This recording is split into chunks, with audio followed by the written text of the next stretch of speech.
Hello बच्चों, आपका हमारे YouTube चैनल हिंदी वाणी में स्वागत है।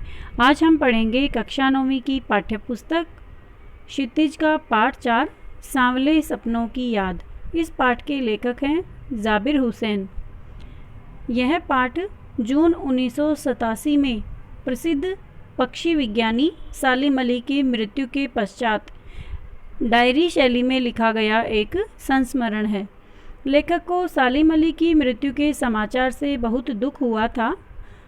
अपनी उसी मनोस्थिति में ही उन्होंने यह संस्मरण लिखा था, जिसमें सालिम अली के महान व्यक्तित्व के विविध पक्षों पर प्रकाश डाला गया है तथा उनके जीवन से जुड़ी हुई विभिन्न घटनाओं को याद किया गया है। लेखक का कथन है कि सालिम अली एक महान पक्षी विज्ञानी थे। मौत के एक निश्चित और कटु सत्य है, यानी सबको पता है कि मौत ही हमारे जीवन की अंतिम सच्चाई है। सबको एक न एक दिन मरना है, यानी मौत एक सत्य है और जो कभी भी टाला नहीं जा सकता। यह सुंदर दिखाई देने वाला संसार सांवले सपनों का एक समूह लिए हुए सदैव मृत्यु की मौन वादी की ओर बढ़ता रहता है। सबकी आयु धीरे धीरे बढ़ती रहती है और सबका अंत एक दिन निश्चित है।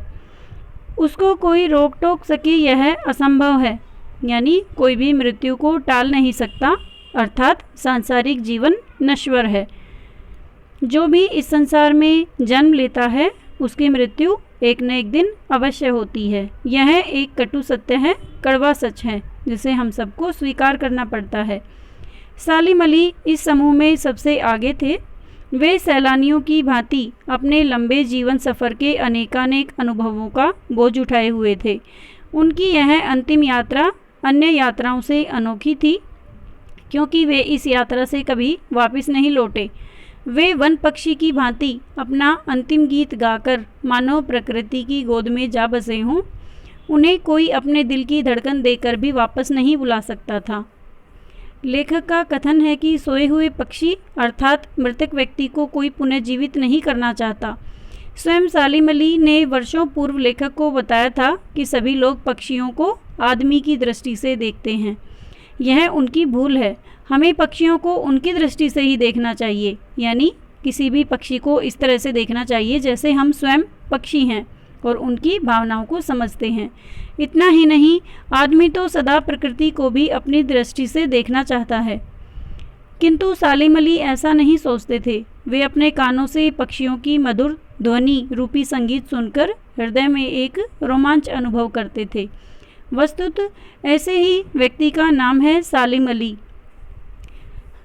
लेखक श्री कृष्ण के जीवन और उनकी लीलाओं को स्मरण करता है कि न जाने कब श्री कृष्ण ने वृंदावन में अपनी शरारतों से वहाँ के लोगों का मन मोह लिया था। माखन चुराकर तथा अपनी बांसुरी की मधुर ध्वनि से सबके मन को बांध लिया था। कब वे पेड़ों की गहन छाह में विश्राम करते थे, कब संपूर्ण वृंदावन उनकी बांसुरी की ध्वनि से संगीतमय हो गया था। आज भी वृंदावन में यमुना का सांवला पानी उन सब घटनाओं की याद दिला देता है। ऐसा लगता है कि कोई मधुर ध्वनि कानों में सुनाई देगी और कदम एकाएक रुक जाएंगे। वाटिका का माली जब सूरज ढलने पर सैलानियों को निर्देश देता है तो लगता है कि कहीं से वो आ जाएगा और वाटिका का संपूर्ण वातावरण बांसुरी के संगीत से गूंज उठेगा। लेखक पुनः बताता है कि सालिम अली एक दुबले पतले व्यक्ति थे। उनकी आयु 100 वर्ष होने में थोड़ी सी कम रह गई थी, यानी वो 100 वर्ष के ही होने वाले थे। संभव है कि लंबी लंबी यात्राओं ने ही उनके शरीर को दुर्बल बना दिया हो तथा कैंसर जैसी जानलेवा बीमारी उनकी मृत्यु का कारण बनी हो, किंतु मृत्यु भी अंतिम समय तक उनकी आंखों की रोशनी नहीं छीन सकी, जो सदा पक्षियों की सेवा में समर्पित रहती थी। उनके समान पक्षियों को देखने वाला संसार भर में कोई दूसरा नहीं हुआ। एकांत के क्षणों में भी वो बिना दूरबीन के ही पक्षियों को निहारा करते थे। क्षितिज को छू लेने वाली उनकी दृष्टि में प्रकृति को भी अपने घेरे में बांध लेने का जादू था। वे प्रकृति से प्रभावित होने की अपेक्षा प्रकृति को ही प्रभावित करने वाले प्रभावशाली व्यक्तित्व के धनी थे, यानी वो स्वयं प्रकृति से प्रभावित नहीं होते थे बल्कि प्रकृति को ही प्रभावित कर लेते थे। उनके लिए प्रकृति एक रहस्यमयी दूर तक फैली हुई दुनिया थी, उन्होंने बड़े प्रयास से यह दुनिया अपने लिए बनाई थी। इस दुनिया के निर्माण में उनकी पत्नी तहमीना का बहुत बड़ा सहयोग था। सालिम अली ने अपने अनुभवों के आधार पर तत्कालीन प्रधानमंत्री चौधरी चरण सिंह के सामने केरल की साइलेंट वैली के पर्यावरण को बचाने का सुझाव रखा था। उसे सुनकर प्रधानमंत्री की आंखें भी नम हो गई थी। सालिम अली की मृत्यु के पश्चात ऐसा कोई नहीं है जो सौंधी माटी पर फसलों की रक्षा कर एक नए भारत का निर्माण कर सके और हिमालय व लद्दाख जैसी बर्फीली ज़मीन में रहने वाले पक्षियों की सुरक्षा की वकालत कर सके। सालिम अली ने अपनी आत्मकथा का नाम भी फॉल ऑफ ए स्पैरो रखा था। सालिम अली की जो आत्मकथा थी उनका नाम उन्होंने फॉल ऑफ अ स्पैरो रखा था। उन्होंने D.H. लॉरेंस के जीवन का उदाहरण देते हुए बताया है कि आदमी को आदमी की अपेक्षा प्राकृतिक उपादान जैसे पक्षी, पशु आदि भली भांति पहचान लेते हैं। लॉरेंस की पत्नी ने कहा कि मेरे पति को मुझसे कहीं अधिक हमारी छत पर बैठने वाली गोरैया जानती है।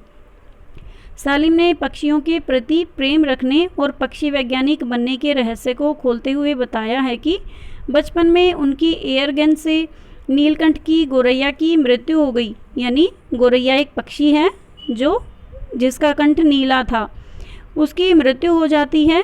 इसका यही कारण बनती है कि सालिम अली एक पक्षी वैज्ञानिक बन जाते हैं। वह गोरैया ही उन्हें खोज के नए नए रास्तों की ओर ले जाती रही है। वे जीवन की ऊंचाइयों को सदा ही छूने का प्रयत्न करते रहे। उन्होंने सदा ही साधारण और निष्पक्ष भाव से जीवन जिया है। सालिम अली प्रकृति की दुनिया में सागर के समान विशाल और अथाह व्यक्तित्व वाले इंसान थे। जो उन्हें भली भांति जानता और समझता है वह उनके मरने पर भी यही अनुभव करेगा कि वे अपनी दूरबीन को लटकाए और पक्षियों की नई खोज के साथ बस आते ही होंगे, किंतु मरा हुआ व्यक्ति कभी नहीं लौटता। इस पाठ के माध्यम से लेखक ने बताया है कि सालिम अली के बचपन में उनकी एयरगन से एक बार एक पक्षी घायल हो गया था, जिसका उनके मन पर इतना अधिक प्रभाव पड़ा कि उन्होंने अपना पूरा जीवन पक्षियों की सेवा तथा प्रकृति के रक्षा में ही अपना जीवन समर्पित कर दिया। उम्मीद है बच्चों आपको यह पाठ समझ में आ गया होगा। अगले भाग में हम इस पाठ से लिए गए अभ्यास के प्रश्नोत्तर पढ़ेंगे। धन्यवाद।